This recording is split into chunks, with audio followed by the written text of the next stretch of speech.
Hello, everybody. Hello, watchers. Hello, viewers. Hello, Gravitrons.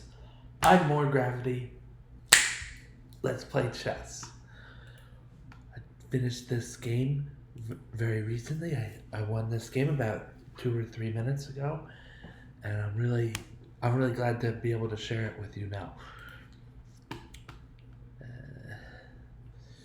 Some pawn moves to begin. And Black establishes more of a center, and White a little bit more of a wing.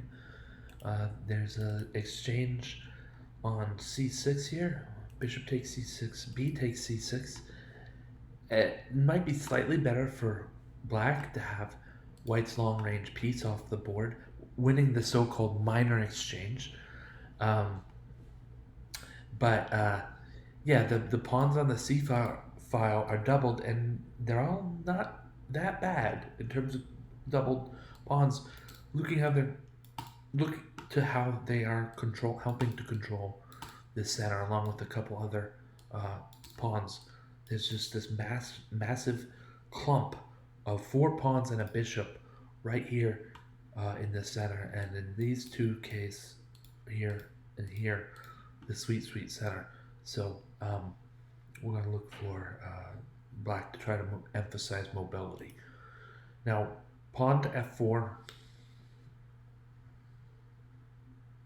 I don't like it. It's my opponent wants to get the pawns out in front of Yusuf, so his king, right? But I don't think it's the strongest move. I would here, well, it's not all that bad a move. You might play knight to e2 and castle, with these light squares being slightly weak. It's not a horrible thing, but pawn to f4 was played, and instead of exchanging like old Jordan would do, just exchange these pawns, get an open position, and hope for a good tactic. No, I played f6. It's a better move that emphasizes the fact that White has committed his bishop to the queen side. Now, this bishop would normally be a problem to harass Black on the king side. Not only has he committed his dark squared bishop to the queen side, but there's no light squared bishop to levy a check against Black by moving to, for instance, h5. It would take 2 moves to get there, that's for sure. And the queen, if White wanted to play queen h5 check, then Black responds with g6 and is actually holding everything together at that moment. The queen's even under attack. So f6 is a careful move of my f-pawn, and early. But I'm careful about it to make sure not to introduce unnecessary weakness in Black's kingside pawn structure. F takes e5, F takes e5, and then just some heads-up play here. I like bishop g4, even if the computer likes it only a good amount. I like it a lot. Look, doesn't the light squares, they just look weak here in and around Black's king. So this pin against the queen is not. There's no bishop to immediately alleviate it. There's no pawn protecting this knight. So this is more of a concern than one might think. And then if White wants to play, pawn to d3, then knight to d2 would be a good way to solve this pin and eventually move the queen just out of there. That's going to take some time, and Black has a pawn ready and raring to go here on e5. This pawn wants to go to e4 and capture the knight while he's pinned, and Black will win material. So my opponent found the best move on the board. h3 forces the bishop. Now the bishop could capture on f3. I didn't like that, and so I played probably a worse move here with bishop to h5. Let's see what the computer suggests instead of bishop to h5. Bishop to h5 is not horrible to start. Let's observe that. Then bishop e6 or c8 was better. e6 helping in the center and in a quite safe position. And c8. And c8 doesn't. I don't like c8. helping to block eventual connected rooks. So let's keep our minds away from c8. But I like bishop e6, suggested by Torch 4 Light. Bishop e6.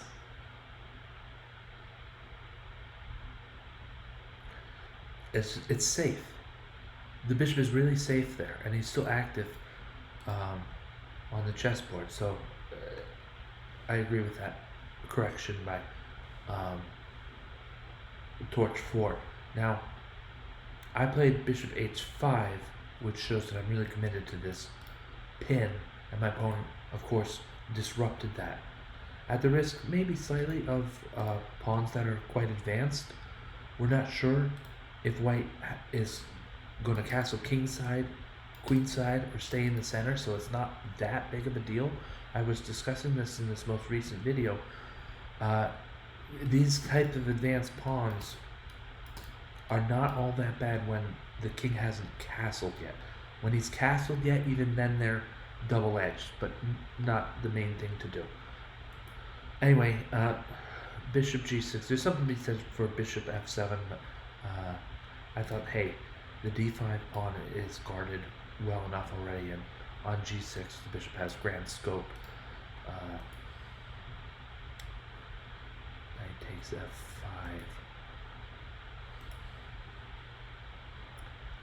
So I could have taken advantage of this tactic better with bishop to e4.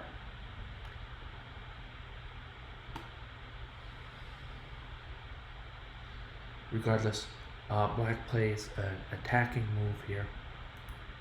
Bishop to h4 check.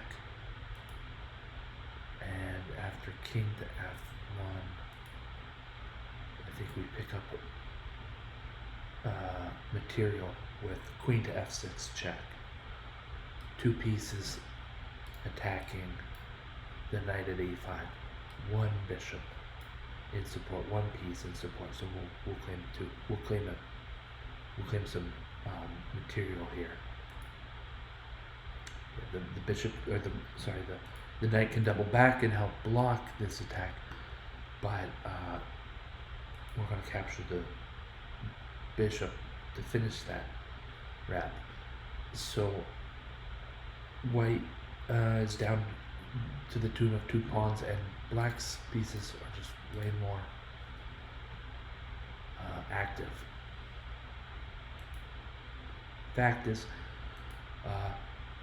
black can pick up even more material on c2 now, and the queens are gone just like wow, right away like that.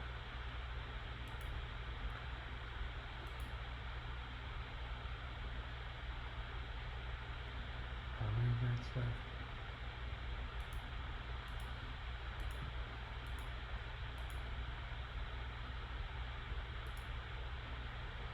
Bishop takes c.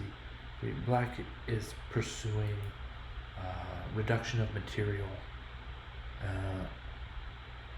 equal value trades, and it's going to develop the knight to f6 most likely. Yeah. And white sort of gets back a little bit of material there. I'm not all too worried about it from black's perspective.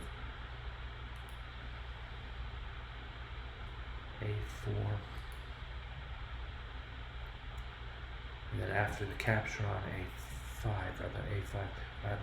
after the capture on a5, black will regain this pawn, but also have clear lines of attack on the queen side.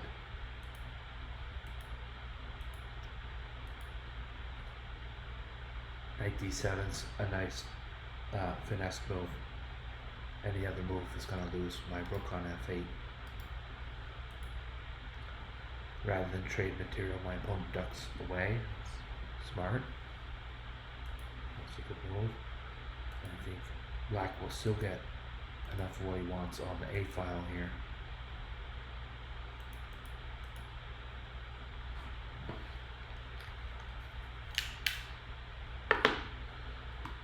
Rook to f3, then we trade rooks and have the only piece on the board. And now here I missed an opportunity. I might have played g6 right away. It's okay. I'll survive the inaccuracy or the excellence of king to b4. But really, typically here, we would want to lock these pawns in place sooner rather than later, and that will help the knight find fixed targets more readily. So then we had a one move delay to locking those pieces, and now moving forward, we c2, but knight to f3 and captures on h4 followed by knight to f3 again, and then captures on g5 followed possibly by knight to f3 again.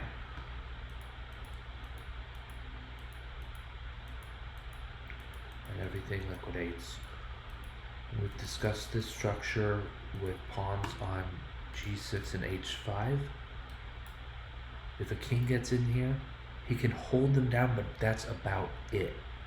Not, maybe cycle back and forth between h4 and g5. Anything else, he wanders somewhere and the h pawn is gone. Or on g5 to capture g6 and try to break up the pawn, this set of pawns, then h4 is gone before he knows it, and there's no way for the white king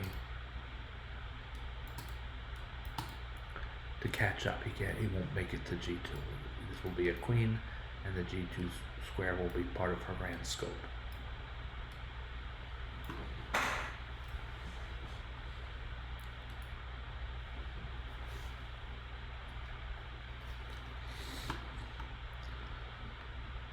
King to e3. Yeah, so of course this is finished.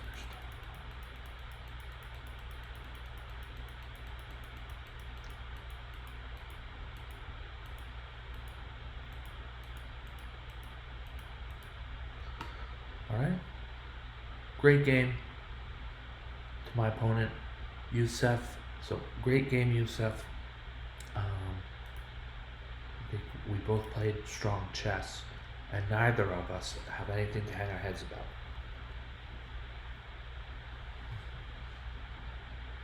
All right. That's it. Thank you, viewers, for watching. Thank you, Gravitrons. I'm More Gravity. Have a great night.